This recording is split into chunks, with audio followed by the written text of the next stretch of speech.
Well, developing this morning, a federal judge is blocking a new order from President Trump to deport some immigrants that the White House says are members of a Venezuelan gang. Now, as Bradley Blackburn explains, the order invoked a rarely used law dating back more than 200 years.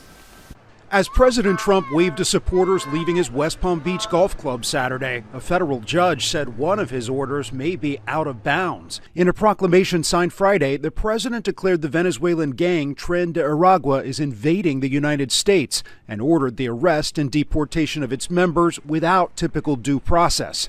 The president cited a 1798 law called the Alien Enemies Act, which has been used only a few times in U.S. history, including during World Wars I and II. But Saturday, a federal judge in Washington blocked deportations with a 14-day restraining order. He said planes already in the air carrying deportees should turn around. In a statement, Attorney General Pam Bondi said the judge, quote, supported Tren de Aragua terrorists over the safety of Americans.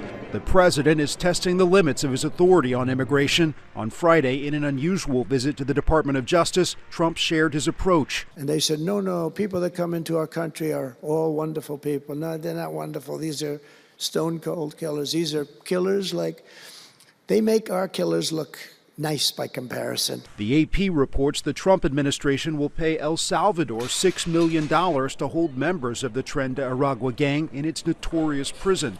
The deal would cover about 300 alleged gang members for 1 year. Bradley Blackburn, CBS News, New York. Well, in his proclamation, President Trump said the gang is aligned with the Venezuelan government. A federal judge, Judge James E. Boasberg, wakes up one fine morning, decides to casually halt President Trump's urgent deportations of Venezuelan gangsters, and voila, law and order vanished quicker than Hunter Biden's laptop files. Judge Boasberg thought it wise to wave a magic enforcementless wand, a temporary restraining order, and recall planes full of Tren de Aragua gang members. It's like Harry Potter shouting Expelliarmus with a broken wand. Words sound great, zero enforcement, nothing happening.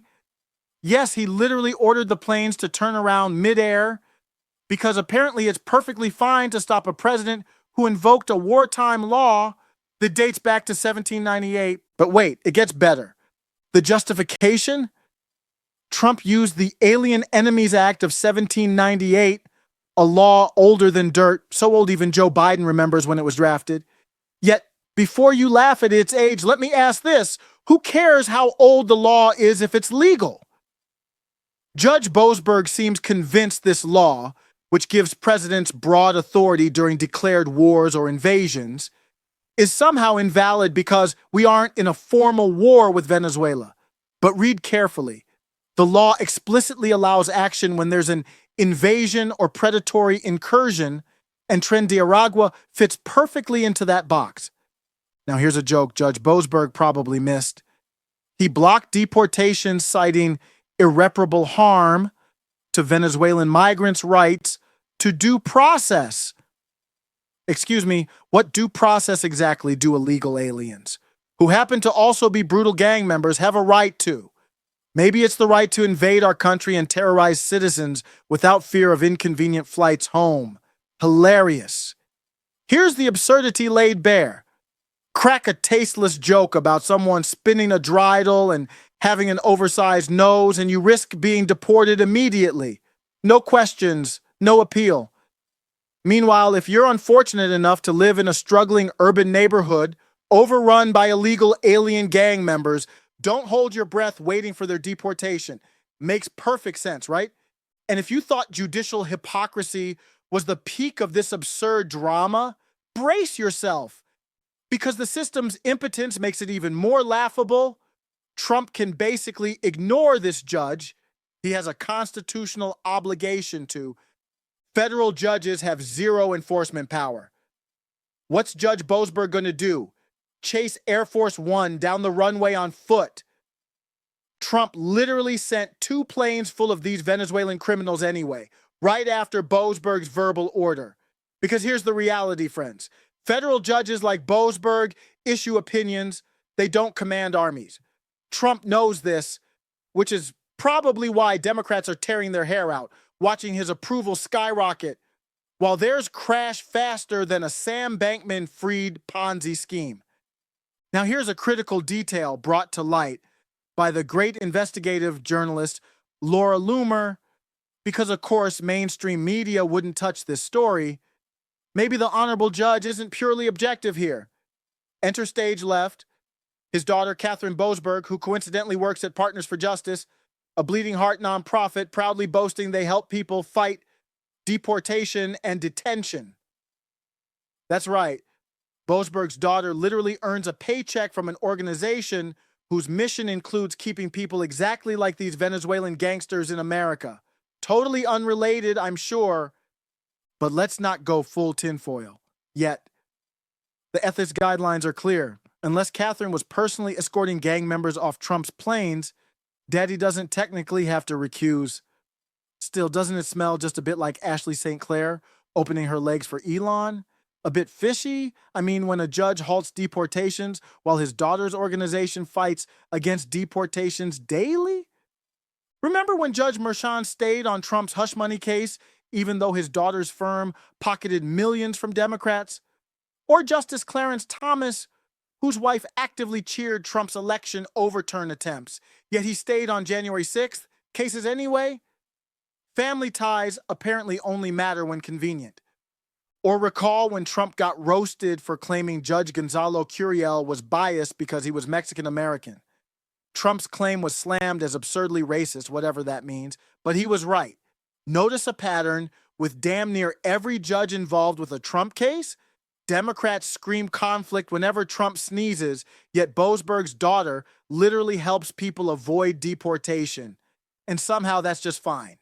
And speaking of absurdity, can we quickly discuss how Congress completely dropped the ball here? When our founders, remember John Adams signed this trash legislation into law, drafted the Alien Enemies Act in 1798, Congress generously handed presidents enormous discretion to define an invasion. Thanks a lot, Fifth Congress. By leaving this undefined, they gave future presidents like Trump the exact leeway Democrats are now losing their minds over. Trump is legally, constitutionally, and directionally sound here. He's not the problem this time. Ironically, Trump's use of the law might just expose how Congress has been lazily dodging its constitutional duties for centuries. Trump invoked the law claiming Tren de Aragua, a vicious Venezuelan gang accused of violent crimes nationwide, constituted an invasion. But Democrats and Judge Boasberg apparently think that's a bridge too far. They're treating a gang notorious for murder, kidnapping, and human trafficking as if it's just some misunderstood youth group seeking a new life in America. How convenient. So here's a provocative question. Why is our judiciary so eager to protect the rights of violent criminals at the expense of American citizens? Is our government trying to force us into accepting a national suicide pact, or are they just addicted to virtue signaling? Judge Boasberg claims Trump's move was unprecedented. Perhaps it is. But if Venezuelan gangsters aren't an invasion, then what exactly is? And who gets to decide? Should we wait until they're on Pennsylvania Avenue waving their flag before someone says, oh, hey, that might actually be bad? Boasberg's ruling stinks of elitist arrogance and thinly veiled hypocrisy. His daughter's convenient employment fighting deportations only deepens suspicions. Legally, Boasberg might skirt the line. Ethically, that's another story entirely. What's happening now isn't about obscure laws from 1798. It's about how far the elites are willing to go to erode national sovereignty and constitutional values while hiding behind thin, legalistic excuses. If you're tired of judges treating our borders like a suggestion and our Constitution like a doormat, make your voice heard. Drop a comment below if you agree it's high time judges and their relatives hold themselves accountable. Or if you're just tired of the joke that due process somehow includes violent illegal gangsters. The next clip is ready below. Welcome to After Show Carnage.